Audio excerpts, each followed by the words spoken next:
और आज 2 दिन पहले घटना हमारे ये एक पता नहीं ये साल मीन राशि वालों को कैसी है। बी पर विद्यासागर थे और बी पे विराग सागर थे। हाँ, जो भी राशि, एक राशि पर ही 1 साल के अंदर ये स्थिति घटी। परसों की घटना है। पारस ब्रह्मचारी आया, बोले महाराज जी महाराष्ट्र के अंदर जालना है, विराग सागर महाराज ने उनको अटैक आया है और उन्होंने आपको याद किया है कि कोई मुझे सुधा सागर महाराज से चर्चा करा दे।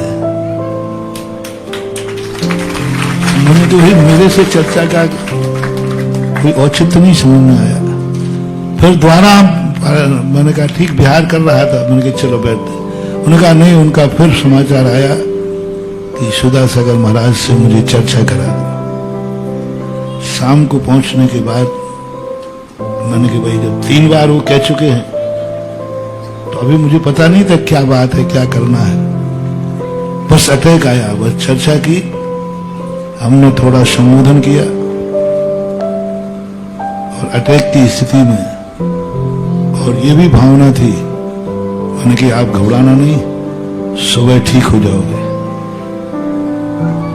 और वो सुबह ठीक हो गए। हमने शांति धारा कराई,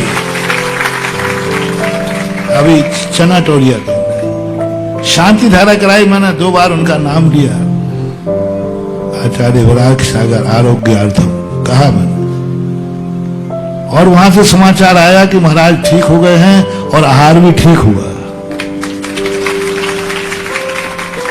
थोड़ा अच्छा लगा। और उनकी ये चर्चा के बाद कल आज सुबह रात्रि के अंदर सुबह उठते ही समाचार मिला कि दिन में तो ठीक हो गए थे, रात में फिर हालत बिगड़ी और अब ऐसी बिगड़ी कि कहीं ये फिर से कहीं समाचार ना भेज दे। मैं तो यमराज ने कहा कि अब ऐसे समय पर तुम्हें ले जाऊंगा जब ना तुम समाचार भेज पाओगे, ना वो भेज पाएगा, ना तुम शांति धारा सुन पाओगे, ना वो शांति धारा कर पाएगा। ठीक 2:30 पर आचार्य महाराज विद्यासागर जी महाराज जी का गुरुदेव का भी 2:35 पर हुआ था और इनका हुआ कब? 2:30 पर। 2:30 पर। कोई ज्यादा उम्र नहीं थी, हमसे भी छोटे थे। 68, हाँ 63 का जन्म था संभवतः। 63 का जन्म था, अब लगा लो कितने था, 61 के लगभग हुए। 63 का जन्म था। हाँ, तो 61 साल की उम्र में आकाश में बिल्कुल बड़े चंगे चले गए। उन्होंने भी बहुत अच्छी, कुछ परिस्थितियां बीच में आए, कुछ अपवाद बीच में आए, लेकिन फिर भी संघ की उन्होंने जो व्यवस्था बनाई, उनके आकस्मिक जाने के बाद भी उनका संघ अनाथ नहीं हुआ, क्योंकि वो इतनी अच्छी पहले से ही व्यवस्था बनाते गए, ग्रुप बनाते गए, अधिकार देते गए और आज सब उनका संघ बटा हुआ है और एक व्यवस्थित ढंग से उन्होंने बांट दिया था। और उनको शायद ऐसा महसूस हो कि हम छोटी उम्र में ही चले जाएंगे, इसलिए उन्होंने अपने संघ को एक व्यवस्थित ढंग से बांट करके, यानी उनके चले तो गए लेकिन वो संघ अनाथ नहीं हुआ। उनके संघ को गम तो होगा और कोई भी एक प्रभावक शक्ति, प्रभावक भी थे, उनका पुण्य भी प्रभावक था। उसी परिणाम स्वरूप उन्होंने प्रभावना भी की और एक श्रमण संस्कृति की बहुत बड़ी कतार उनके निमित्त से समाज को मिली और तैयार एक बहुत बड़ा साधु समूह है। ये प्रभावना का काम है, पुण्य से ही होता है और उनके पुण्य से, उनकी कुशलता से एक अपने संघ को व्यवस्थित करके और एक व्यवस्था दे करके वो आकस्मिक चले गए। हालांकि वो अपना खुद का विमोचन कर पाए नहीं कर पाए अपन को मालूम नहीं है।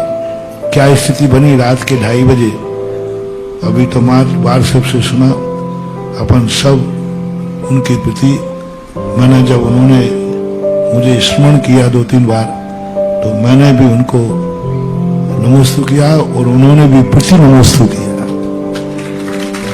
जब उनसे वार्तालाप चल रही थी उस समय उन्होंने 3 बार नमोस्तु किया और मैंने भी 3 बार नमोस्तु किया।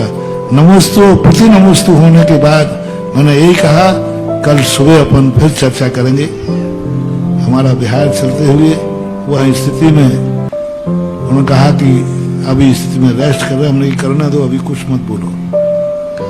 और आज ऐसा गमगीन अनियत रूप से आया कि इस सब अनियतों को देखकर, जो मैं प्रवचन के प्रारंभ में भूमिका बना रहा था, इस अनियत को देख करके उत्साह ठंडा हो जाता है।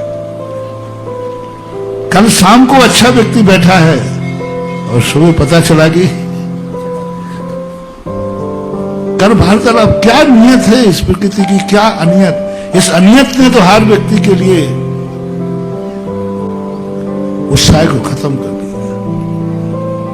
पर मैं जो उत्साह को खत्म न करके मानूं, धार्मिक भाषा में बोलूं तो राग को खत्म करके ये अनियत धारा ने वैराग की तरफ बढ़ा दिया।